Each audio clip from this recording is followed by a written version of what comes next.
listening to the Film Monsters podcast with Nate and Ray.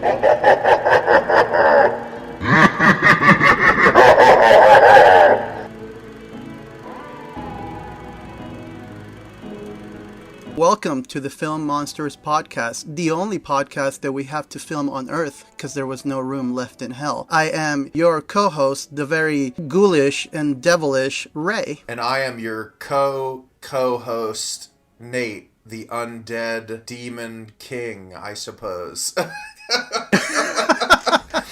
We're so terrible at these. We're horrible at intros, but you know what we aren't horrible about is giving the audience what they want, which is more horror content. And Ray, I will say, recording last week's episode, I had so much fun talking about horror movies with you last week. It was really hard because it was slashers and it was hard for me to put together a list, but I went back through, listened to the episode, and I think we gave people some really great recommendations of movies to watch. Yeah, I'm stoked. Well, you gave me recommendations of movies to watch. And it's funny because every time we do these episodes, I'm always like, oh man, like there's that movie we talked about the other day. I need to put it on my watch list or, you know, whatever the case may be. Speaking of wild and crazy horror movies and things people need to watch, I found this article and I thought we could go through it really quick, but I thought it would be fun. So Collider yesterday released an article of 10 of the craziest horror movies ever made. So I thought we could go through this list of 10 and tell the audience members, do we think that these should be classified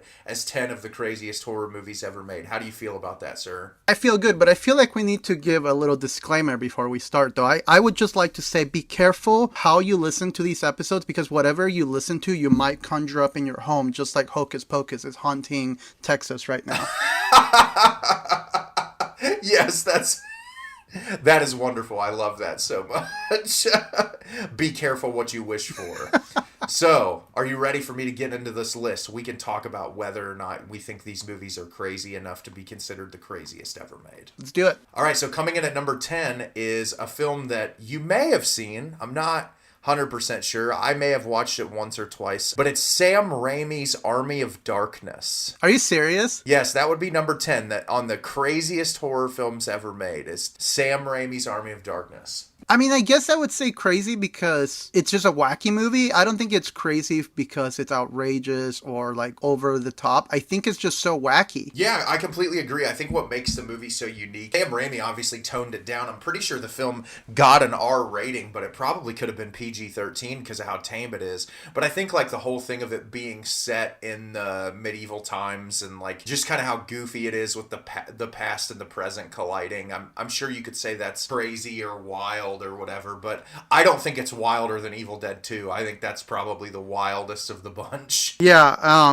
especially the scene in the cabin with the laughing lamp. My favorite scene in probably all of horror movie history. I love it so much. So the next one, Ray, you're gonna have to chime in because I still haven't watched it. But on number 2, it's Barbarian. Interesting. Yeah. I feel like the reason why Barbarian is so quote unquote crazy is because of the lack of knowledge that people had. I feel like that's what made it crazier, because once I thought about Barbarian, there wasn't anything in that movie that I hadn't seen before or that hasn't been done before. I think it's just like the lack of knowledge, which is what I was talking about on that one episode. It's the experience that you get out of watching a movie like that is like 1,000 times heightened by the fact that you don't know anything. I feel like that's what makes that movie so special, especially in 2022 where it's so hard to keep things secret and under wraps, that like it's so, that's what makes it so crazy, is because people were actually like experiencing things in real time rather than, oh, I know that this thing is going to happen.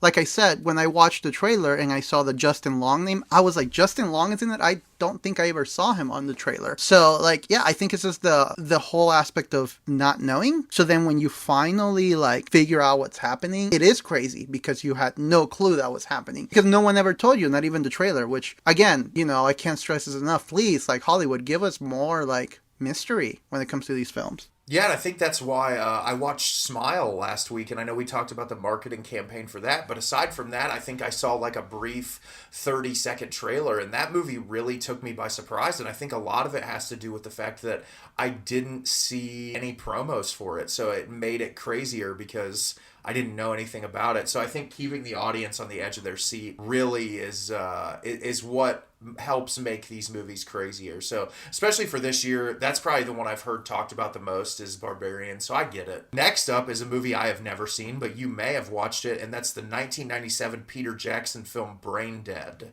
I haven't actually, no. Yeah, I haven't either, but this the description on here says that it's one of the goriest movies ever made next to the original Evil Dead, which makes me want to push this to the top of my list, speaking of zombie films. I've heard that just Peter Jackson overall was like the horror, he had so much influence in the horror community on his, like, pre-Lord of the Rings. And in fact, when Weta Workshops, which is like the company that he used on all of his previous movies to do all these like outrageous FX. He's the one that asked for Weta to work on Lord of the Rings, which now Weta is like this huge company, but he used to really work with the local scene in New Zealand to make these like horror movies. And like I heard he has some really wacky horror stuff in his back catalog. So have I, and I've always wanted to go back and revisit him. I'm gonna have to push him up on the list. So Ray, I think I've got the first one that we're both going to agree deserves to be on this list. I 100% think that this should be on this list, and that's the 1977 Japanese horror film House. 1000% is that one of the craziest movies I've ever watched. The only thing I disagree with is why isn't it number one? Oh, exactly. I'm curious as to what they'll have at number one, but because I haven't even looked at this article all the way through yet. But I will say that movie, like even just like the character names being their personality traits, like there's so much wacky insanity that like you can tell that movie was a passion project. And I think that a lot of the films that people call wild and crazy are the movies that kind of get away from the standards of what filmmaking is and just kind of do their own thing. And House is just fun. That's a movie, I don't know about you, but whenever I watch that, I have a smile on my face the whole time. It's such a wacky movie. I do love it. Next on the list is a movie, I think I've seen like a promotional still for it, but I don't know if I've ever watched it, but it's a 2019 film from some guy named Bob Eggers called The Lighthouse. Yeah, this deserves to be on the list. Obviously, you know I'm biased about it. So if you want to put your 2 cents into it, I think that this could definitely be on the wildest and craziest movie list. I don't think anyone, even knowing what Robert Eggers did with The Witch, I don't think anyone expected this movie to be tonally the way it was presented at all. This movie was so crazy, it made The Witch and The Northman look like conventional movies. 100%, because I think the thing is, with The Witch, we both love The Witch. It's amazing. I literally have it tattooed on my body. The Witch is an incredible movie. I think that what makes it so incredible is that it really is just a straightforward folk horror tale that obviously has art house filmmaking elements into it that make it great. But The Lighthouse, the thing that got me is it's so terrifying, but it's also so funny. And I don't think anyone expected it to be as funny as it was. Yeah, there was a ton of humor that I just did not foresee coming. And just Willem Dafoe farting over and over again. Just what, like, and I loved how, like, at first it was played for a comical laugh, but then, like, about the halfway point in the movie, you could tell that it was really driving Robert Pattinson insane. Yeah. But I love that movie. It's one of those movies that I just feel like, you know, is so reminiscent of, like, classic cinema in a way that I haven't felt that in a modern film in a very long time. Even the cinematography, it really reminded me a lot of Ingmar Bergman. Just the way that the close-ups were shot. And, I don't know. It's one of the most unique films ever. It's one of my favorite movies of all time. You know I praise it all the time. But, yeah, I think this deserves to be on the list. Yeah, for sure. All right. We're getting spicy here, sir. Guess what's up next on the list? That would be 2021's James Wan's Malignant. I also 100% agree with this being on this list. Another film similar to what you said about Barbarian, where nobody had any idea what was going to happen in that movie, and it delivers in every way. We talked about it in length on last week's episode, but this is a film that really delivers in the crazy, suspenseful, twisted way that only James Wan could conjure up. Yeah, I have to rewatch it. I've only seen it the one time, but yeah, it is wacky, especially when you get the big reveal, and especially when you get, we talked about it earlier on the last episode, that cop shootout. Oh, it's so good. I love this movie so much. I feel like, after I talked about it with you last week, I'm like, I need to rewatch Malignant. I'm going to try to fit it in this week. Yeah, same. So next on the list is actually a film I have never seen. You may have watched it, and that is Darren Aronofsky's Mother. Yeah, that movie's wacky as all get out. Yeah, I've never seen it before. I heard that it takes a pretty crazy turn towards the third act, and that there's some really brutal and sort of uncomfortable imagery that shows up in the film, but I've never actually seen it, but I know I've been pressured by a lot of people to watch it. It's really good, but yeah, it's also super metaphorical. Like, if you look at it through just a straightforward movie, it doesn't work in that regard at all. It's kind of a very metaphorical, wacky type movie, but not wacky in a zany, funny way. It's kind of all over the place, and it really messes with you, and it really kind of makes you uncomfortable quite often, especially there towards the third act. Yeah, I've heard that there's a lot of biblical allegory in the film, and that there's a lot that you can play into, so that makes sense. I mean, that's cool. I have not seen that movie though, so Ray is giving his seal of approval to that is a wild film. That's right. Next up on the list, you might have heard of this movie. It came out in 2018. Stars somebody named Nicolas Cage, and it's called Mandy.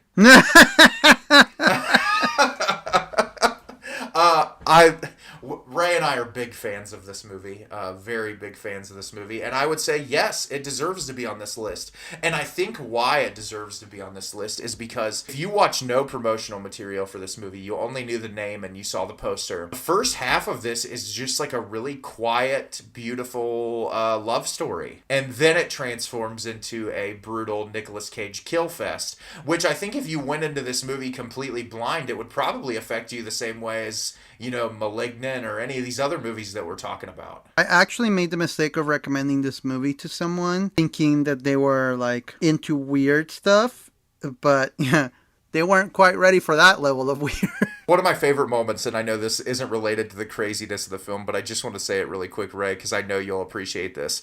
Every time I watch the movie, being someone who, has gone to film school, done production, one of my favorite moments is that when Nicolas Cage has the bathroom freakout scene, you see the cinematographer come in on him, and he's trying to push the camera closer, and as soon as he starts screaming, the cinematographer starts backing up, and in my head I'm thinking they told Nicolas Cage to do whatever the hell he wanted, and they had no idea what he was going to do, and they were afraid something was going to get thrown at him. Because by the end of that scene, the cameraman is literally backed up into the corner of the room. Oh, Nick Cage, how we love you in this podcast. I love Nick Cage so much. So the next one on the list, my heart is very happy.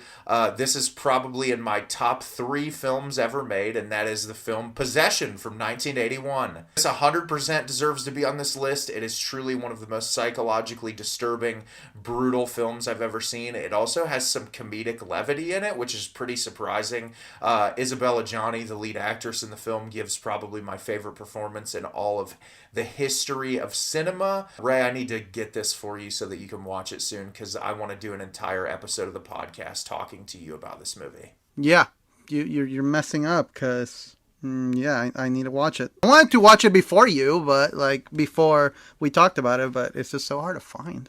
So last on the list is actually a film that I watched 3 weeks ago, maybe, and it's the 2009 Park Chan-wook vampire film Thirst. Oh yeah, you talked about this one. One of my favorite vampire movies I've ever watched, and I think one of the reasons why it's probably on this list is because, I don't know if I gave the plot summation to you, Ray, but it's literally about a priest who goes to do this experiment where he's being tested on for this virus, and he ends up dying, and they give him a blood transfusion, and he becomes a vampire. Well, at the same time, he's still trying to do his priestly duties, and he gets called on to check on one of his childhood friends who he's married, and he starts to fall in love with his childhood friend's wife, and it's really kind of like a romantic comedy blended into a brutal, very violent vampire film. And I mean, you've seen enough Korean cinema to know the directions that they take, and it's brilliant. Like, honestly, one of my favorite vampire movies. So I would say for these 10 films, I don't know if they meant that to be the order, but I will say that's a pretty decent collection of movies. I'm pretty impressed with the ones, other than I feel like, this guy probably has only seen Army of Darkness and has never watched Evil Dead 2. I feel like that was a mistake. Well, I wonder if they added Evil Dead, because it says crazy, I feel like it's talking about crazy, but crazy doesn't necessarily mean, like, I don't know. I feel like for that one, he probably meant it as, like, we had this level of expectations from going from Evil Dead to Evil Dead 2, and then Army of Darkness is just a total, like, tonal shift. So I wonder if that's how he meant it, like, it was crazy because we were expecting, like if tomorrow, for example, we got a very serious art house version of Friday the 13th, we would all be like, wait, what? Yes, 100%. I, it's funny that you said it that way, Ray. I feel like that honestly, like, makes a lot more sense thinking about it in that perspective. But speaking of Army of Darkness, which, whether or not you want to classify what those are in the film as zombies or not, today we're going to talk about zombies. And I think Ray is probably very excited about this. I was going through my list and putting together some zombie films, and I was like, there's a lot of really great zombie films throughout the history of filmmaking in general, and I'm really looking forward to when you talk about other zombie movies that you really love. Is there other zombie movies? There are actually others. Is your list just Night of the Living Dead? I mean, Dawn of the Dead might get mentioned. Oh, wow. Just it's going to be an episode all about Romero. We're just going to talk about Romero the entire episode. Basically, every time you're like, yeah, and I saw this movie and it's fantastic and it was so well, I'll be like, I mean, it's no Night of the Living Dead. But, exactly. Well, you can't be perfect always. Well, would you like to kick it off this week, sir? I kicked it off last week. Would you like to kick it off and let us know what's the first zombie film that you would like to discuss today? Well, let's get it out of the way. And there's actually a reason why I am going to do the shocking reveal of Night of the Living Dead first. Yes. Well, the reason why I wanted to bring this one first is because I feel like this is the granddaddy of them all. This is like the one that brought about this whole ordeal of zombies, even though it was actually heavily inspired by I Am Legend. Yeah. Romero has said that he was inspired to write this movie after reading I Am Legend, which, if you've read the book or if you've even watched the adaptations, they're very much like they're vampire movies with a twist. But so Romero read that and he kind of wanted to do his own take on it, but with the dead rising. And there's just so many tropes about this. I mean, so let me ask you this real quick before I get into it. Do you prefer fast or slow zombies? Me, personally, I've always preferred the slow zombies. I think there's something so much more realistic about it, because if you think about, like, the Living Dead, their nerves would be shut down. Nothing about them would act like normal people, so this whole, like, inflated thing of them being able to move at 1,000 miles an hour has always been kind of silly to me. Right. So the reason why I bring that up is because I've always preferred slow zombies as well. Also, like, something about slow zombies and something that Romero did so well, and then I'm sure we will probably repeat this motif throughout the entire episode, is how these slow zombies, even though they move slow and they don't really think and they're dumb and all they care about is biting you, there are no rules to them and they are unstoppable. And even though they're slow, the more they grow, they become this force to be reckoned with. They cannot be stopped. Even though there's no, like, leader, there's no plan, they're just literally walking dead and there is no stopping them. And to me, there's something so frightening that these slow-moving creatures, it doesn't matter what you do, unless you have some fantastic aim, you can't stop them. And that's something that's always fascinated me about zombies, that there's no stopping that horde. Oh, for sure. And I think the thing I love the most about Night of the Living Dead in general, and I know there's a million different things you can say about why you love that movie, but one of the things I like about it is, similarly to, like, things that have come after it, like even when you look at, like, earlier seasons of The Walking Dead, one of the things I love the most about the concept of zombies is so much less about the creatures themselves and more about how they impact society and people. And the thing about Night of the Living Dead I love is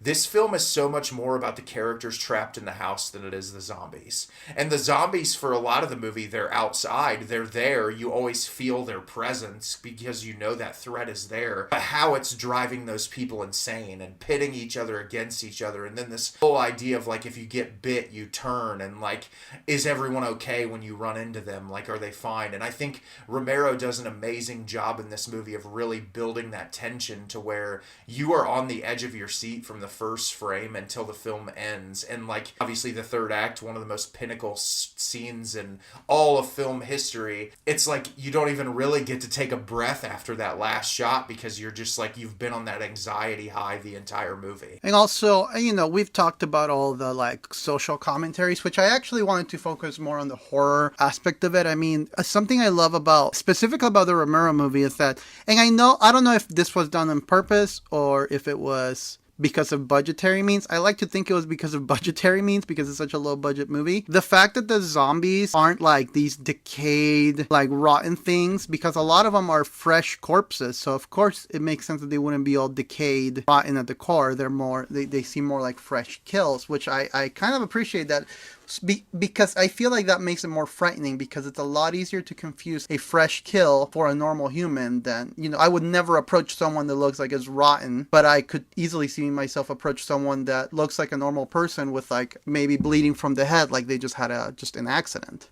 One of the things about horror movies for me is I feel like there are a lot of times where directors are really afraid to kind of pull all the punches, where they won't do things because they're afraid of how an audience will react or how things will go. And what gets me about Night of the Living Dead every time is the little girl. And the fact that Romero was willing to go there and literally involve a child. It's done so in such a way that really just kind of like breaks your heart, but also horrifies you at the same time.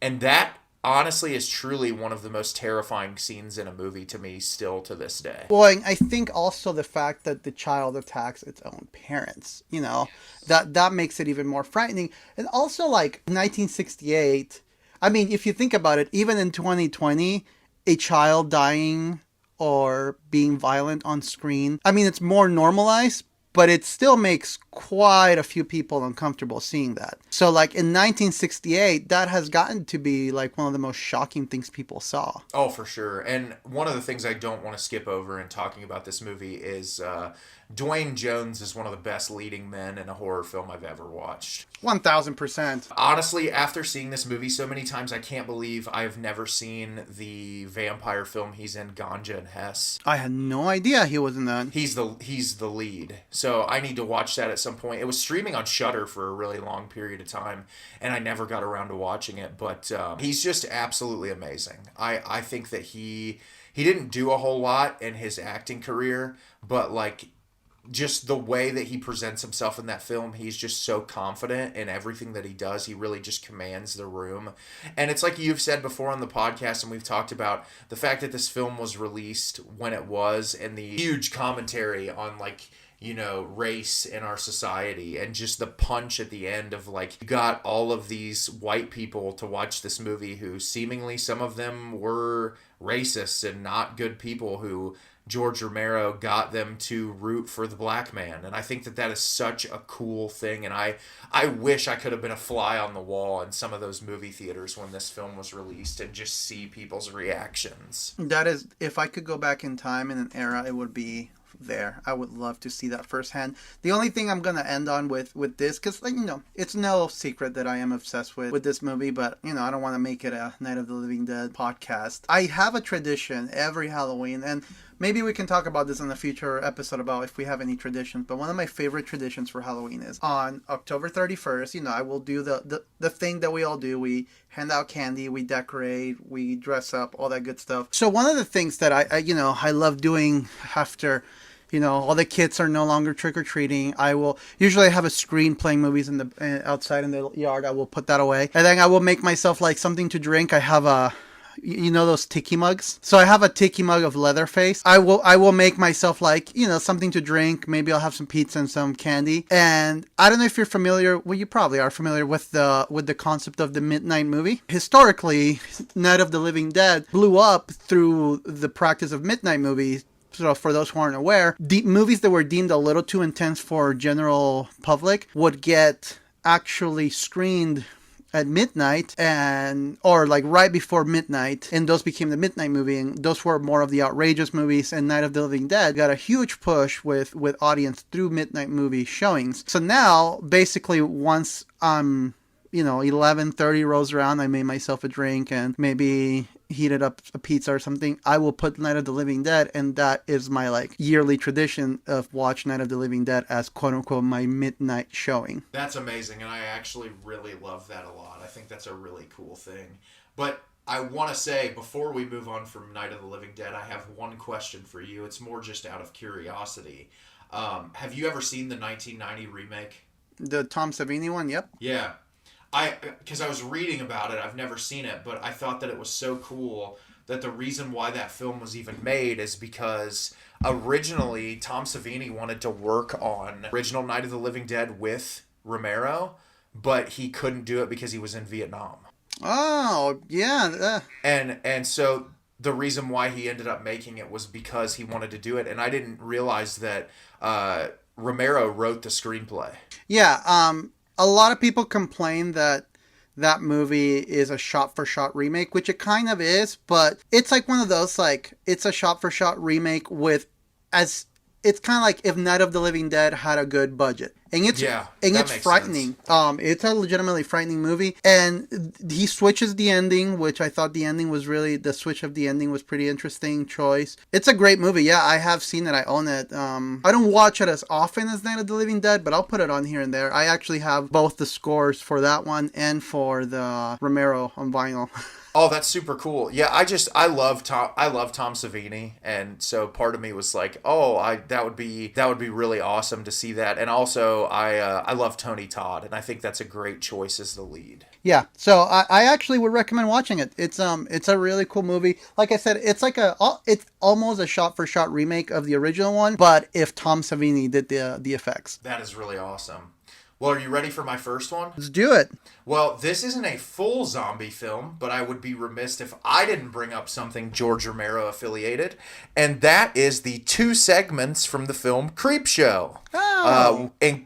Father's Day and Something to Tide You Over, which are both really fantastic zombie stories that I feel like Romero does a really nice job of incorporating them into his horror anthology film. And I love Creepshow. It's one of my favorite horror anthologies ever made. But especially that Something to Tide You Over short with Ted Danson and Leslie Nielsen. There's something about that just like absolutely horrified me in the way that Leslie Nielsen kills them, where he like buries them up to their necks and waits for the tide to come in to drown them. It's just like there's something so horrifying about that, to where like I love that you get to a point where in this you're rooting for the zombies to kill Leslie Nielsen. But Leslie Nielsen, it's so funny to me because Leslie Nielsen is so known for his outrageous comedies, like Hot Shots or Airplane. He has these like outrageous, like really silly comedies, and then he does this, which I mean, I know that this is still like a horror comedy, so it's kind of in his wheelhouse, but his character is just so much darker than what we're used to seeing. Oh, 100%. And I mean, but if you even think about that, I mean, you think about the earlier segment in the film Father's Day, where obviously he wants his cake, right? The dad wants his cake. You have a very young Ed Harris who shows up in that. Ed Harris was getting huge at that time in his acting career, and you think about like how many amazing films he's been in. I don't have a whole lot to say about each one of these because it's not a full-length film, but I thought I wanted to incorporate talking about Creepshow because obviously with Romero's background, he did all of those zombie films throughout his entire career, but I thought it was so cool that in Creepshow, his horror anthology film that he did with Stephen King, that he's like, I'm going to put 2 zombie segments in there. And I really love the Father's Day segment. I feel like it really builds up that suspense, and that last shot with the I finally got my cake with the head on the platter is just, it's one of those horror shots that's forever cemented into my brain. Want to know what's one of my favorite moments of that movie? Yeah, what is it? Thanks for the ride, lady! Oh, God, yeah. I love Creepshow so much. It's such a fun movie. It's so entertaining, and if you haven't seen Creepshow, it's one of the best movies you could ever put on for the Halloween season. It's not a zombie segment, but I always think of Adrienne Barbeau's performance in the crate segment of like the crazy drunken housewife. She's so awful to her husband, and it's hilarious. But yeah, I love Creepshow. That's all I have to say about Creepshow. I just want to. That's not one of my full-length zombie films I'm going to talk about, but I just wanted to mention it relatively quickly. Well, we're still talking about the classic. Let's just talk about the one I watched last night, Lucio Fulci's Zombie. I have never seen it. So yesterday was the first time I saw it, so it's fresh in my mind. What did you think about it? So it's almost labeled like a video nasty, if you're familiar with the term. Yes. So it's over the top gore. It's gory as all get out.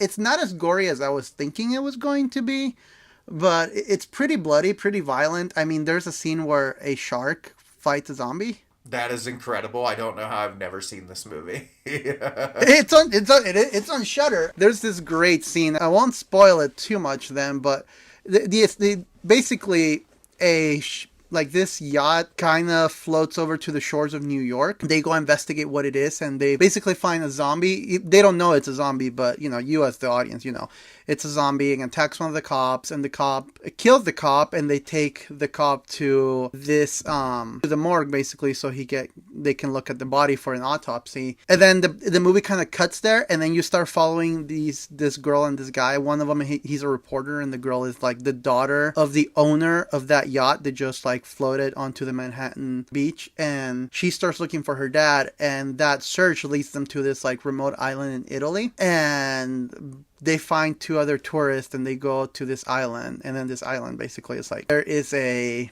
doctor there that's performing really like experiments, and you kind of get introduced to the concept of zombies there. This movie has that iconic eye being gouged out scene. That was a brutal scene, but yeah, there's a moment where they're sailing to the island that they fall in the water, and then there's this zombie like kind of floating around, and there's a shark, and the zombie and the shark start fighting. That is hysterical. I know little bits and pieces about this movie because I've watched a couple things about it. I know that the original title of the film was Zombie 2 because he originally wanted it to be a sequel to Dawn of the Dead, which is interesting. And I know that they switched it. It's spelled Zombi if you look at the original translation, but I know that they've changed it now to where they just call it Zombie. But I've seen videos or clips from it, especially some of the kill sequences, and I've always thought that it's really wonderful. I don't know why I've never watched this movie, but it's definitely one that I need to add into my rotation, especially if it's on Shudder. I'm definitely going to watch it this holiday season. Well, and then so just a little fun fact that might make this even cooler for you when you watch it for the first time. That scene with the zombie and the shark, that's all practical. They got an actual like shark trainer to dress up as a zombie and like do all these stunts with the shark. That is hysterical. I need to watch this soon. Yes, you do. I'm glad you enjoyed it so much because that makes me want to jump on it 100% and watch it like maybe tonight. My only qualms with it, and I think this is because the movie it's not meant to be taken as seriously. I mean, there's a zombie fighting a shark. Some of the editing choices felt jarring, like something will happen and it will just cut to the next scene. Like at moments I was wondering if like my internet had skipped or something. That's that low budget feel, my man. Yeah. No, for real it was. So that's Zombie. Go watch it. Anyone, especially if you're into like gore, like practical gore. Oh, this one has plenty of it. Oh, that sounds like something that I am going to absolutely love. Are you ready for my next one? I can't barely hold my breath. So this one actually brought up into my attention by Jess. She was like, "Hey, do you want to watch a movie today?" And I was like, "Yeah." She's like, "I found this movie. I read a little bit about it. I don't know anything about it at all, but let's just watch it." And that is the 2019 Korean zombie film Zombie for Sale, which is now, I would argue, one of my favorite zombie movies I have ever watched. What is that? So it's on Amazon Prime. I will recommend that you watch it immediately. But in short, this family owns a gas station in Korea. And they're like super charismatic. There's like a grandfather, a mother and father, this young girl, and they're all super personable and interesting. And one day they're out just doing their jobs, and a zombie crawls out of a crate and starts coming towards their gas station. Well, they end up catching him and trapping him into their garage after he bites the grandfather. Well, when he bites the grandfather starts to realize that he is becoming young. He's getting color back in his hair. He's starting to like be able to move more quickly. He's like changing into a younger person. And so the family decides to make money so their gas station doesn't go under.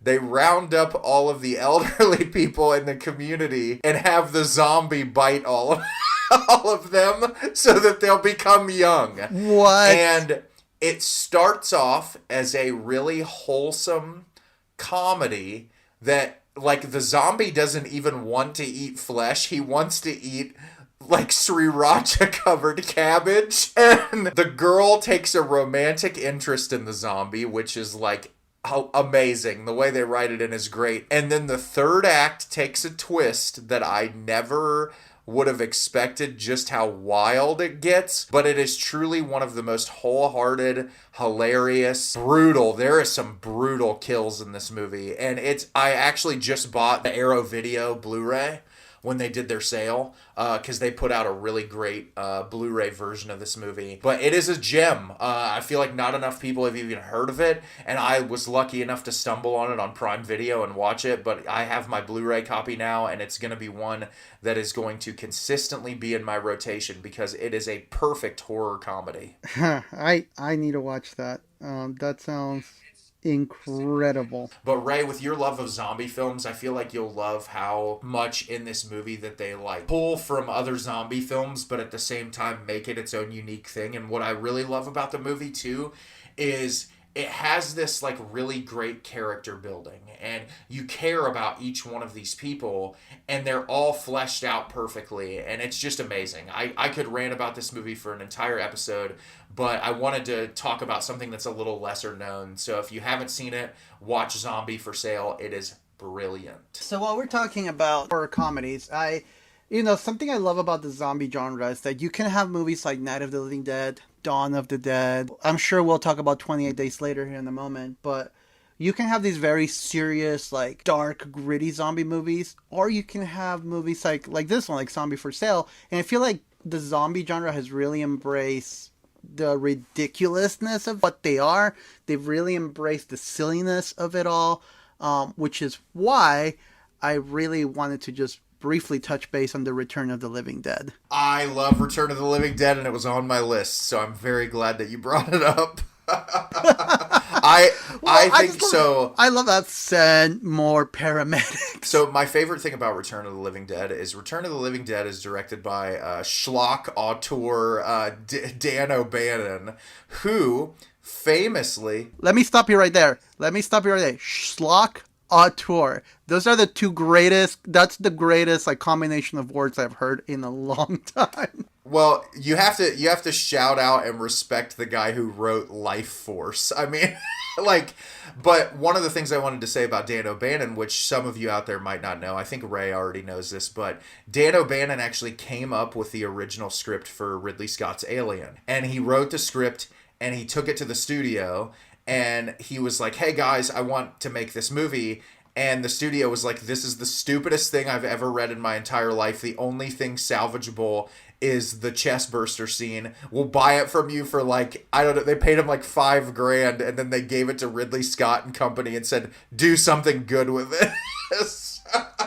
And so, because of Dan O'Bannon, the writer-director of Return of the Living Dead, we have one of the greatest horror films ever made, Alien. So I just wanted to bring that up. But what I love about Return of the Dead is this is a movie that does not take itself seriously whatsoever. The zombies look amazing, and I love the callbacks to, like, when they're trying to figure out how to take care of the zombies and how to kill them. They're like, well, what did they do in the movies? I love that part where he's like, you ever see that movie, Night of the Living Dead?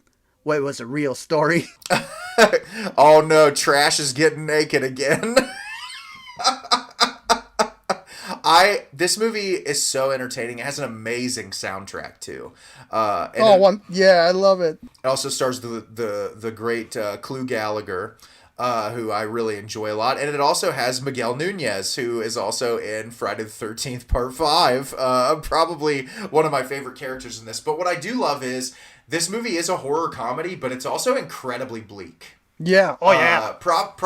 Probably ends darker than most zombie movies that you watch, and I feel like what I love the most about this movie too is that the gore is relentless. It's disgusting, this movie, and I love how the zombies are like somewhat intelligent to where like they're calling for more paramedics over the walkie-talkie.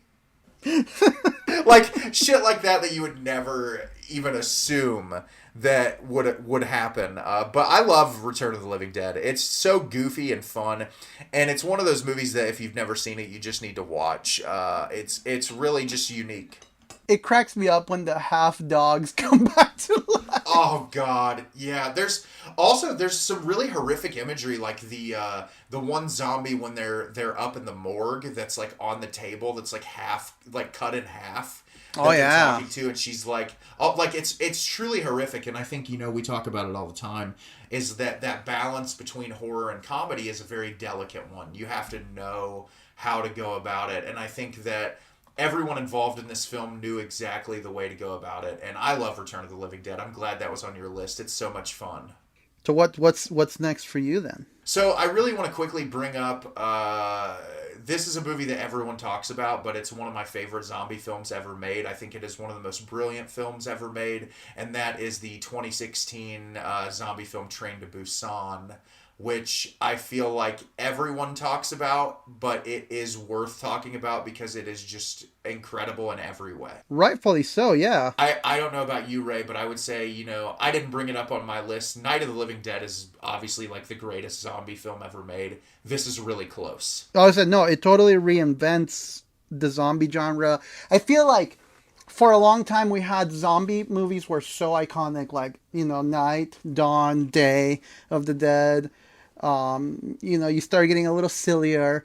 And then zombie movies, I feel like zombie movies kind of started doing this thing where it was no longer Walking Dead. It was like a virus. It was a virus. And then it started becoming more sci-fi-ish. And I feel like Train to Busan brought it back to, whilst using like modern things like zombies are fast, but it kind of brought that chaotic nature of a zombie movie back to the screen. Like it kind of, because before it was like, oh, they're in a lab and they need to figure out in the lab how to find the cure, and they have to find some crazy mutation. And Train to Busan almost felt like a callback to like just what happens to society when chaos like that ensues. Yes, 100%. And obviously the zombies in the film are horrifying. They don't ever take away from the fact that they are scary. But what I love the most about Train to Busan is it's probably some of the best character writing I've ever seen. The dynamic between all of these characters, each character is completely fleshed out to where I feel like you get closure in one way or another for each person's story.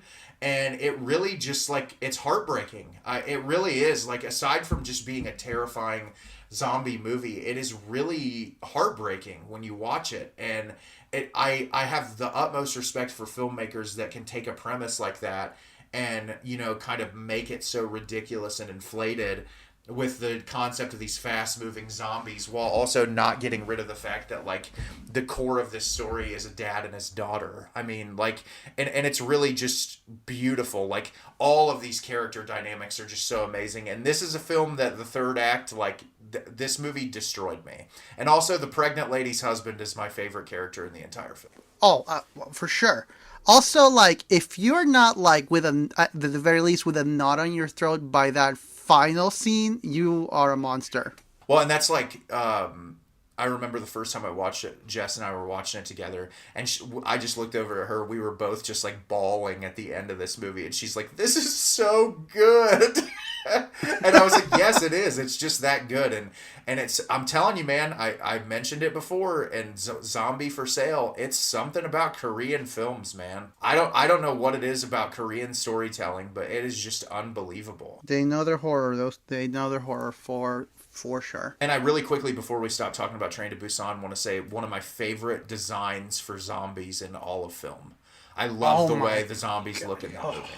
They do such a good job. And it's my exception to the rule on fast-moving zombies. I think they look cool. No, there's some cool I still like fast-moving zombies. I just prefer slow-moving zombies. Well, we're talking about the journey of a father and a daughter and kind of pulling at your heartstrings. The next one I wanted to bring up, it's a movie that not a lot of people talk about, and it makes me sad because it's so incredible. I think the movie's Australian. Yeah, it has to be Australian or British. It doesn't matter.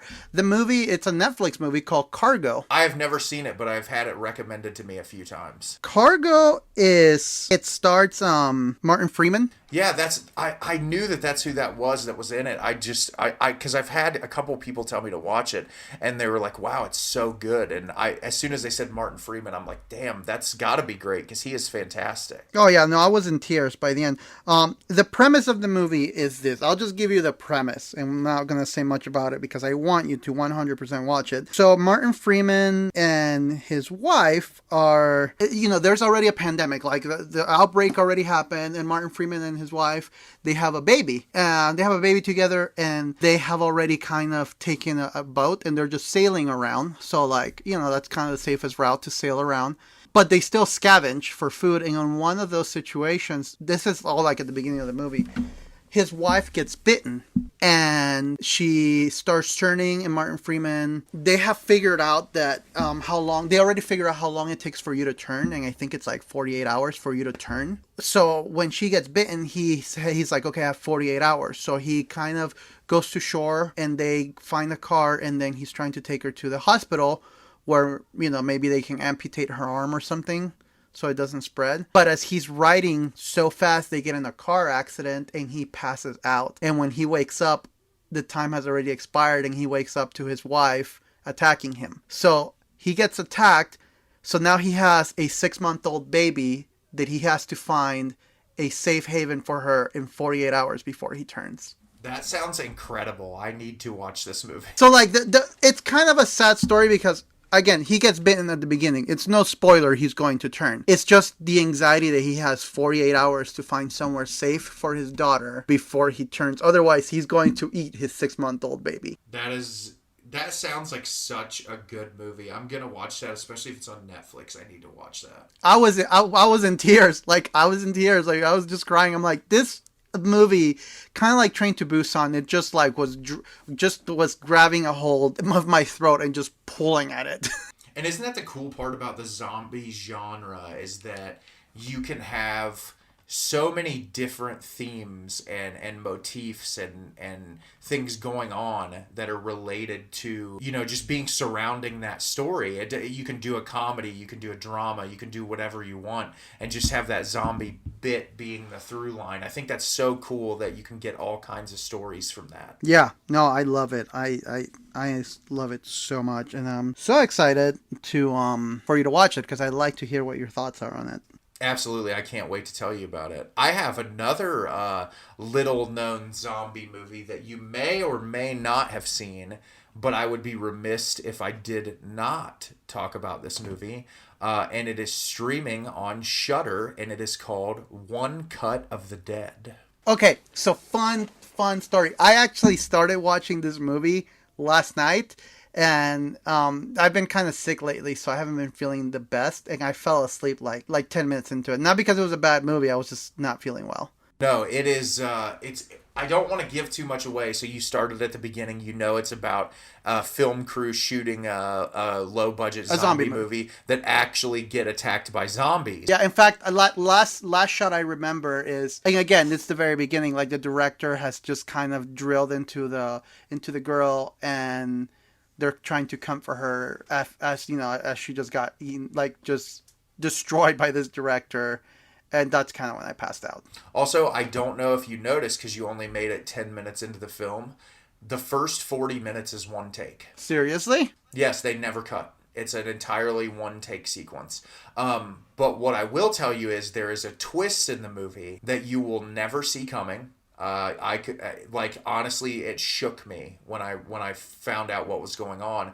And this movie not only is an incredible zombie film, but it's a love letter to filmmaking. And it honestly was just one of the most fun and entertaining experiences I've had. I watched this the year it came out, so 2017 or 2018. It's been a while since I've seen it. But I absolutely love this movie, and I think what is so great about it is it takes all the zombie elements seriously while also being its own unique thing. And Ray, I'll be really excited when you finish this one up because it is so much fun. And it's definitely one, like, there's comedy in it, there's drama in it, there's brutality in it. But when that twist happens, your jaw will just drop. You'll be like, I cannot believe that this actually happened. Like, it is so... It's everything you could want in a movie, just kind of packaged up into this one small thing.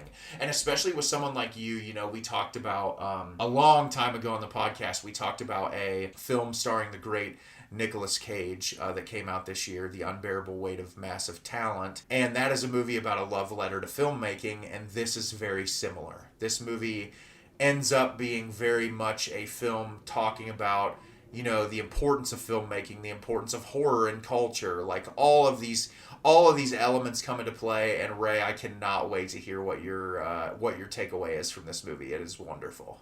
Oh, I'm excited to finish it. Yeah, I was, like I said, I just wasn't feeling great, so I just put it on thinking, oh, maybe if I'm like reading subtitles I'll be able to keep awake, but no, I was out. Yeah, and that is all I'm going to say about One Cut of the Dead, because I do not want to ruin the film. It is so good, and it has, like I said, that plot twist. Chef's kiss. Hit me with another one, Ray, because I know you got an extensive list like me. Yeah, I'm like, I keep picking which ones to go. The next one, I try to match the vibe of what you're talking about to kind of keep those transitions going. So with One Cut of the Dead, you know, it kind of was reminiscent. When I started watching it, it feels like a found footage movie in a way. So it reminded me of the Spanish movie Wreck. Yes, I honestly, so funny story, I started watching that. I made it about a half hour into the movie, and I turned it off. It's been a while. I really liked it, though. And I just never got back around to finishing it. I don't know why. But I have seen the English language remake Quarantine, which is not a very good movie. You mean the one that shows you the ending on the poster? Uh-huh. Yep. They actually... Funny story. I worked at the movie theater when that came out. And there was this, like... little standee that we had built of it that was actually the woman getting dragged away, and I'm like, why would you show the last shot of the film on your promotional material? Yeah, it's terrible. Yeah, it doesn't make any sense. I actually haven't seen the English version one because I love the Spanish one, so I don't need to watch the English one. Yes, and what I will say is every bit that I watched of Wreck, I loved. So I just need to get back around and finish watching it. I know that the premise is essentially these people in an apartment complex that it ends up getting shut down. They tell them that it's like being quarantined, and crazy things start to ensue inside of the apartment complex. Yeah, and you know, you might argue that it's not zombies. You might argue that it is zombies, especially with the end when you kind of get a reveal at the end of like a bigger threat. But just that paranoia that of everyone being quarantined, this whole like, I don't know, this whole like anxiety, claustrophobia of it. I haven't seen the English version, so I don't know what happens exactly in the English version, but in the Spanish version, you get to see some commentary on racism too, because some of the tenants in this apartment building are Asian immigrants that came over to Spain. And much like there is prejudice against immigrants here in the US, there's prejudice against immigrants, I feel like, pretty much everywhere. So in Spain, there's plenty of prejudice against immigrants as well. There's this commentary on them trying to blame these immigrants, you know, for starting this problem because, oh, they're the dirty immigrants that are kind of hiding out in their rooms. So like, there's a commentary of that going on too. But Wreck is great, like, and because it's a found footage movie, like the lighting, all of like the gross gore looks very disgusting, and it's great. I love it. It's a great movie. Like I said, I'm pretty sure it's like a very similar premise to the English one. I heard it's almost like a shot by shot remake, except not good. Yeah, It's not very good. It's very hokey. So I recommend finishing Wreck. I mean, the Wreck itself is. I haven't seen the rest of the Wreck movies, but I really, really enjoy that first one. I will push it up to the top of my list of this season to watch. Spoilers: you've seen the ending. Yeah, yeah, that doesn't surprise me. Well, Ray, you mentioned it a little bit ago. We might as well make it a continuation of the podcast to talk about Danny Boyle and Alex Garland. Let's just talk about 28 Days Later since you mentioned it.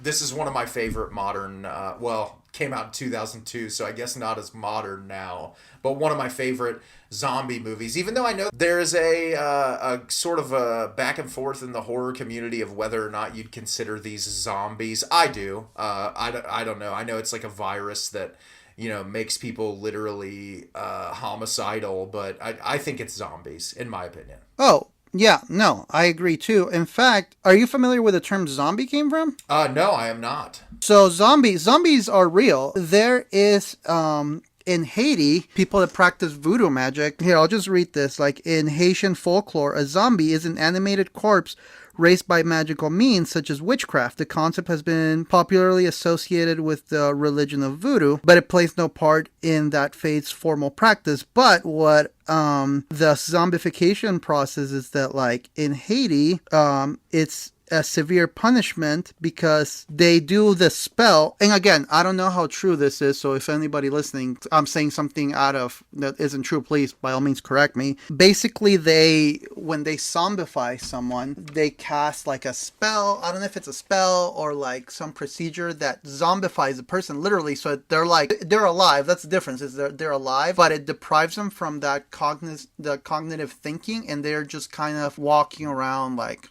zombies because they can't think for themselves. They've been deprived of that cognitive thinking, and they're often used for like labor, like slave labor. And a lot of this happens in Haiti. I have a coworker from Haiti that says that those things are real. That is wild. I did not actually know that, but that's really fascinating. So the concept, again, it spells zombie with an I so it's like ZOMBI. And yeah, in fact, Romero took also inspiration from that concept. I feel like if it's a creature that has been deprived of all cognitive thinking and they're just crazy, yeah, it's a zombie.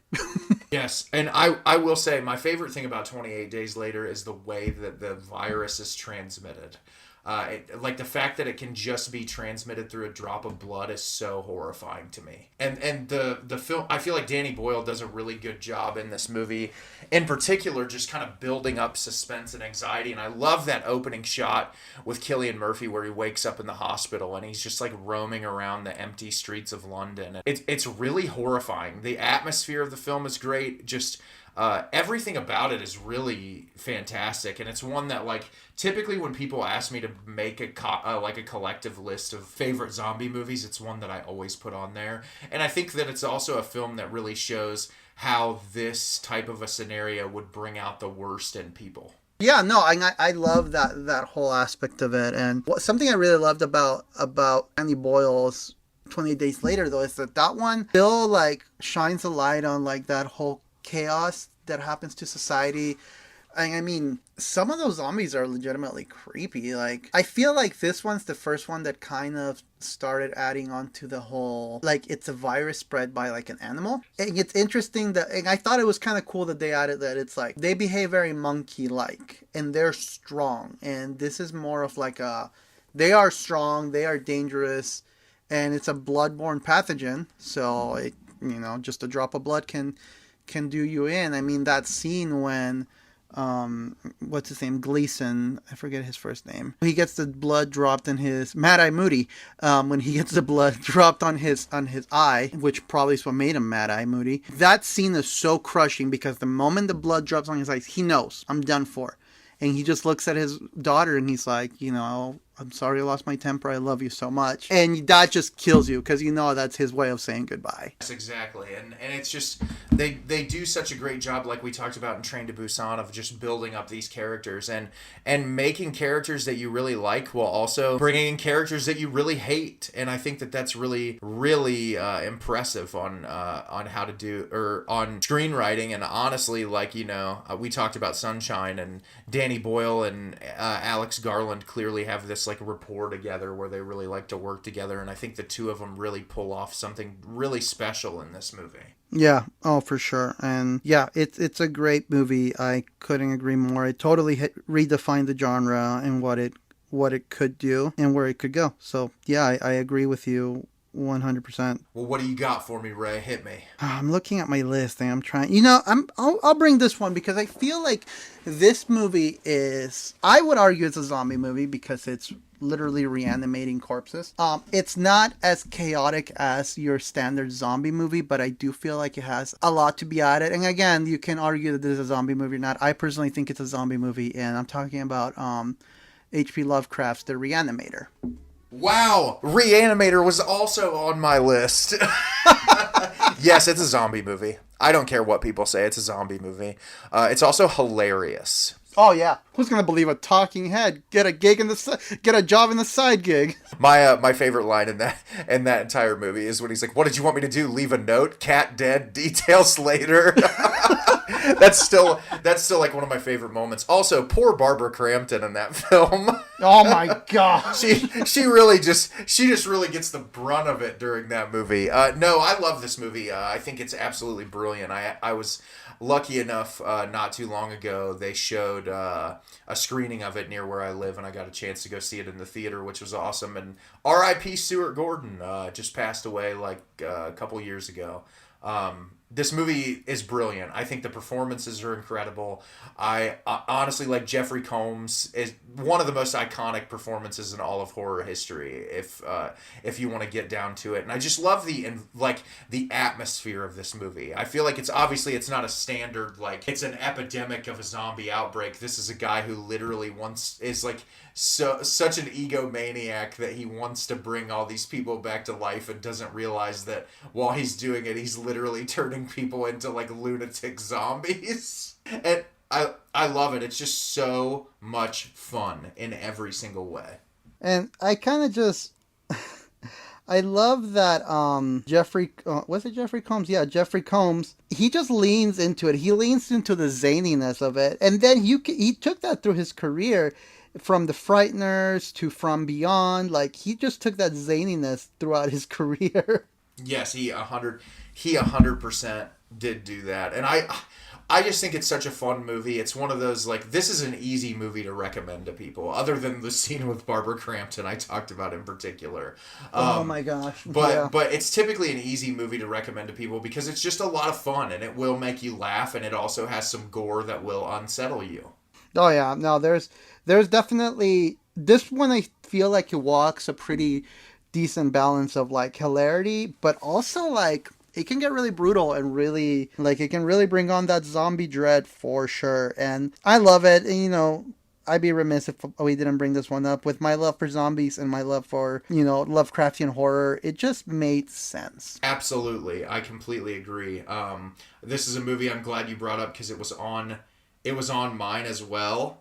And I was like, oh, I hope Ray or either one brings this up because it is just truly one of my favorites. I do love it. Well, the next one I'm going to bring up, and I don't have many more left, but I want to bring this up. And I don't care what people say, try to tell me that these aren't zombies, whatever, but if I didn't bring up Evil Dead 2, I probably would get in a little bit of trouble. Yeah. Evil Dead 2 is my favorite horror movie. Whether you want to call whatever these creatures are, the Deadites, whether you want to call them zombies, they are literally people brought back to life murdering each other. They don't eat brains, they just kill each other, but I think there's something far more horrifying about that. And Evil Dead 2 does that thing where, I've talked about it a million times, it's putting Bruce Campbell in this situation that for 75% of the movie he's by himself. He's already experienced this situation once, and he's going through it all alone. And that idea of dealing with this creature all by yourself is absolutely horrifying. And then obviously you have that giant, large woman played by Ted Raimi at the end of the film that is still, in my opinion, one of the most horrifying creatures I've ever seen in a movie. Henrietta, how we love you. I just honestly love everything about Evil Dead 2. I think it had the Joseph DeLuca score is incredible. Honestly, just like the entire setting of the film is scary. When his girlfriend first gets changed and starts coming after him, it's horrifying. The zombie hand, his own hand that's chasing him around the house. There's just a million things I could say about this movie, but you guys have heard me talk about it a million times. But whether you want to call the Deadites zombies or not, Evil Dead 2, it's a go-to. You have to watch it every single year. Evil Dead is amazing, and like I said, I don't know. For me, Evil Dead is like kind of flirts with zombies and demonic possessions. So it's kind of like they're possessed zombies, I guess I would call them, because they do reanimate corpses. It's just the behavior is not your standard classic zombie. But that's like, to me, saying those aren't zombies, it's like saying that, I don't know, the vampires of 30 Days of Night aren't vampires just because they're not these like classy, sexy vampires. You know what I mean? Yes, exactly. I completely agree. It's like, it's much grittier. Yeah, it's definitely grittier, but I do love Evil Dead, and I agree with you. I think I had to put it on the list. Yeah. Well, so what do you got for me, Ray? Since we're on the topic of is it or is it not a zombie movie, I went with this one. I wasn't sure, but since we're getting a little edgy and pulling out movies that may or may not be zombie movies, the next one that I wanted to bring up, and I haven't seen the new one, I've only seen the original one, and that's the 1973, you guessed it, George Romero's The Crazies. Yes, The Crazies is wild, and I would argue that The Crazies are zombies, 100%. And for those who aren't familiar, The Crazies are basically like the water supply of the small town gets basically poisoned, and it leaks a virus into the water supply that causes people to go insane. Yes, I have actually seen both the original and the remake. How's the remake? I've never seen the remake. The remake is entertaining. I don't think it's a perfect movie, but I think that they do a pretty good job building tension, and it's scary. I mean, they do a really good job with that. Well, and then The Crazies, like the original one, it's no Night or Dawn of the Dead, but I mean, it has a lot of tension and a lot of, I don't know, anxiety that I think it's a very competent made movie. I haven't seen all of Romero's catalog, but from what I've seen, I've yet to see a movie of his that I just didn't like. Yeah, you still need to watch Martin. I do once it's available somewhere. It's available on YouTube. You can watch it for free, and it's original aspect ratio. All right, fine. You need to watch it, Mr. Romero head. But yes, I agree. I think The Crazies does a really good job of building atmosphere. I think it's Romero kind of stuck to his guns when it came to zombies throughout most of his career. It's very different tonally than the Dead series. I feel like it's its own unique movie. No, I mean, he had to make stuff that, something different, But like the amusement park. That movie is so brutal. The amusement park, like, I felt like I was getting beaten with a freaking baseball bat the whole time. 52 minutes of anxiety. Yeah. That's literally what it is. But no, The Crazies is great. That's a great recommendation. I have one more on my list that is not a zombie movie, but it's a little thing I wanted to bring up with zombies, and I'm probably only going to take about 2 minutes to talk about it, but that is the zombie segment from VHS 2. I have never seen any of the VHS movies, no. So Ray, you would absolutely love this. So obviously VHS, it's a anthology horror series. VHS 2 is actually one of my favorite anthology horror films, much better than the first one, and then the ones that follow are not very good. But the segment I'm talking about, there's a guy who is out with his wife and they're biking together in the middle of the woods, and he has a GoPro on, and they both get bit by zombies. And so it's essentially a zombie going around with a GoPro on his head killing people. That sounds incredible. It's hilarious, and it's also like it for being such a short little vignette. It's only about like a 12 or 13 minute segment in this movie, and it does such a great job of putting you in this character situation while also making you feel like a zombie because you're doing everything through the zombie's perspective. And it's not obviously not a full length feature or anything, but I would have been remiss to not bring that up because it's just so much fun. It's really entertaining, and it's probably my favorite segment in VHS 2. That sounds amazing. I do want to watch that. That sounds really cool. It was streaming on Shudder for a really long time. I don't know if it still is. It's also on Netflix, like, consistently, so you'll be able to find it. I'm sure you could probably even find it on Tubi or something. So if you watch VHS 2, that segment with the zombie, it's great. So what else you got for me? That is the end of my list. So I can go for days and days and days with zombie movies. So I want to do something a little different. I want to just briefly mention some honorable mentions and then close out with one. So honorable mentions that I wish I could have had more time to talk about it, but I don't want to make you sit down for 10 hours listening to Ray ramble about zombies are Cooties, starring Elijah Wood, about a bunch of children zombies. You know, great stuff. Horror comedy. That sounds amazing. Yeah, basic premise is any child that hasn't hit puberty turns into a zombie through eating these chicken nuggets that are infected. Obviously, Day and Dawn of the Dead. We can have episodes just in those two movies alone, but they're classic. Go check them out.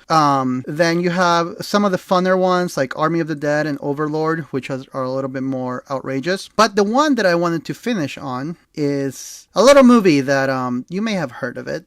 It's small. It's, you know, insignificant. It's one of those indie things you have to just have been there to see it. And I'm talking about Scooby-Doo and Zombie Island. I love this movie, so it's totally fine that you brought that up. Yeah, it's super entertaining. I love Scooby-Doo. I grew up watching Scooby-Doo. I have always been a fan of Scooby. Spoiler alert, I'm dressing up as Scooby for Halloween this year. That's amazing. I actually own the first few seasons of Scooby-Doo on DVD. I watch them regularly. I've been watching Scooby-Doo a ton, and I finally found the Zombie Island movie again because it's so hard to find for some reason. And I rewatched it recently just for nostalgia. And first of all, it's like a really fun story, but also like the fact that they took this like beloved property and they put him in like, they finally found real monsters. I think this is the only one.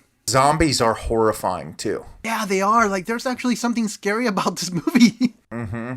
Yes, exactly. I honestly, like, I think about them, like, coming after them and just, like, their gross faces and their eyes are disgusting. And don't forget about the werecats. No, and honestly, I do love that they actually took Scooby-Doo and put it in a situation where it's like, these are real. Like, it's like they're always dealing with the janitor or whoever it is, but it's like, it really is a real threat, and it is so much fun to watch. Like, I remember the very first time I ever saw this movie, and I just thought that it was the most entertaining thing in the entire world. It's just, I could talk about Scooby-Doo and Zombie Island for an entire episode. I'm so glad that this ended up on your list. Well, I wanted to end on a high note. Well, hey, you know what? That is the highest note to end on. I honestly like. There's something about Scooby-Doo. It's such a comfort show, but it's just so much fun to watch these kids that are like trying to solve these mysteries, and I feel like Scooby-Doo is probably my gateway into horror, I would imagine. Yeah.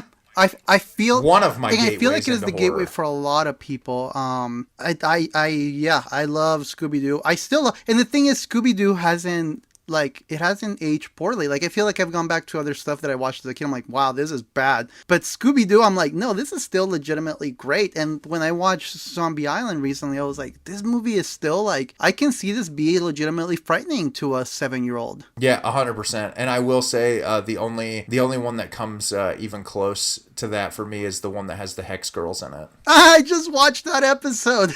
Yeah, that's That honestly, like, is that's one of my favorites. There's just so much great Scooby Doo. I even like a lot of the newer renditions. I thought What's New Scooby Doo was really great. Pretty much most Scooby Doo material I've watched over the years, it's like whoever the creative minds behind it are, they just want to keep the integrity of the original show, and it just continues to be amazing. And also with What's New Scooby-Doo and Mystery Incorporated, whoever's writing those shows, they know their horror stuff. There's Easter eggs. Like, there's an episode with the Twin Peaks, like, room that's, like, the red room. Yeah, like, there's so many, like, horror Easter eggs throughout it that, you know, I'm impressed with, like, all the Easter eggs you find in Scooby-Doo. But, yeah, I wanted to end on Scooby-Doo and Zombie Island just because, I mean, zombies can be funny, they can be terrifying, they could be bleak, or they can be with Scooby-Doo, which, you know, who doesn't love Scooby-Doo? You know, if you meet someone that tells you, I don't like Scooby-Doo, you walk away. You don't need that toxicity in your life. I completely agree. I do want to say really quick before we end our zombie discussion, Ray and I are both going to punch ourselves for this one. Neither one of us even honorable mentioned Shaun of the Dead. We're horrible people. You know, I left Shaun of the Dead out because I could have sworn you were going to bring it in. Yeah, we talked about it in the Edgar Wright episode, which is why I didn't bring it up. But I think Ray and I can safely say that Shaun of the Dead is one of our favorite zombie movies. 100%. Yeah, 1000% for sure. So that's our discussion of zombies. I think we had some really interesting lists. Hopefully Ray and I gave you not only some classics to look at, but also some newer films that you might not have heard of that you can go enjoy and enjoy some zombie content for this spooky season. That's right. Go get your zombie on. So, Ray, before we get into discussing what we watched this week, I just want to say that the 31 Wax Hauntings Challenge is going on currently. And we've been posting. I love seeing the interactions from all the different people. We've had a lot of people participate, and I've loved reading the captions and, like, hearing people's stories surrounding the different posts. And I'm sure that it's bringing you the same amount of joy that it's bringing to me. Yeah, I've been trying to stay on top of it and share as many as humanly possible because, you know, I feel like a lot of the people that are sharing are people that I wouldn't have otherwise interacted with. I love that people are sharing, and this is the reason why I wanted to make it a multimedia challenge rather than just a vinyl challenge, because I'm seeing people share, you know, I saw somebody share recently artwork that they had done themselves, which was really cool to look at. I saw somebody share, like, you know, comic books and action figures. You know, I've seen some really cool stuff, you know, so I'm excited. You know, when this episode airs, it will be a different prompt. But as of the recording of this episode, which is October 7th, it was for a drink of choice, and I threw up my Nitro Pepsi because, you know, I love Nitro Pepsi. Hey, we all have our guilty pleasures. Nitro Pepsi, I get it. But I'm so happy people are participating. You know, it's not the biggest turnout, but it's big enough for me to be excited that people are paying attention for sure. The fact that even one person wanted to participate makes Ray and I both very happy. It's cool to just see people interested at all. Yeah, so we're excited about that. We are, 100%. So thank you guys for participating. If you haven't jumped on board, it's not too late to jump on board. You can follow us at the Film Monsters Podcast, check out the contest, and if you want to jump in later on as to when this episode airs, we'll be more than happy to look at the stuff that you post. It's been fun to read about every single day. So with that, Ray, what have you been watching this week? What do you want to talk about? So, you know, I think people are going to be shocked that I just saw this movie for the first time. And I watched it on Monday or Tuesday. And that's Netflix Originals, The Babysitter. The Babysitter is dumb fun in the best way possible. Not to mention it if it doesn't cement your love for Samara Weaving, what will? I love that movie. Samara Weaving, Judah Lewis, shout out from Summer of '84. That's the kid from Summer of '84, the one that wears the leather jacket. And from Christmas Chronicles. From Christmas Chronicles. No, I thought that movie was a lot of fun. I don't think it's perfect by any means, but it's definitely, like, over-the-top stupid in a way that I can really appreciate. You know, it's a good time. That's kind of was the point of that movie. It was just a good time. I was laughing a lot. Like, I found myself laughing so much throughout that movie that, you know, it made it super fun. And the other movie I checked out, we don't have to spend any time on it because I literally just talked about it, was Lucio Fulci's Zombie, which is on Shudder. It's great. I say what I had to say earlier in this episode, but those are the two movies that I checked out this week that were different. I am going to the movies to watch a movie that I'm really excited to see here later on, though. Oh, sweet. I can't wait to hear about it. So I watched a bunch of stuff this week, but what I'll bring up quickly, last night I watched the new Shudder original film Deadstream, which was super entertaining. It was about a live stream YouTuber that goes to stay in a haunted house. And similar to Evil Dead 2, it had a really great comedic tone that I think everyone can appreciate. And Ray, I talked to you about it before the episode, but I need you to watch it so we can talk about it. And then I really quickly just want to bring up, because I know we mentioned it in the last episode, I've already dropped a review about it, but I went to the theater and saw Smile, and it was one of my favorite movies of the year. And I'm very happy that I liked it as much as I did. I think that it's truly, genuinely horrifying, while at the same time being an incredibly poignant and realistic commentary on mental health and depression. And it's a film that has a incredible score, probably my favorite score released this year. It's truly horrifying, and it's a film I have not stopped thinking about since I left the theater. So if you haven't seen Smile, go watch it. It's like what Ray said recently, like when we talked about it last week about the marketing and everything, go support these horror movies that are like trying to do something different. And I've seen some cynical horror reviewers that are like, oh, it's just copying from X, Y, and Z, whatever. But every movie sort of pulls from other films. But what I liked about Smile is, sure, there's elements that you could see that were pulled from other movies, but it spun it and conveyed it in its own way to make it this unique piece of film that is such an incredible commentary on mental health that it just really kind of left me shook at the end. So go watch Smile. Listen, and to people complaining about its derivative of X, Y, and Z,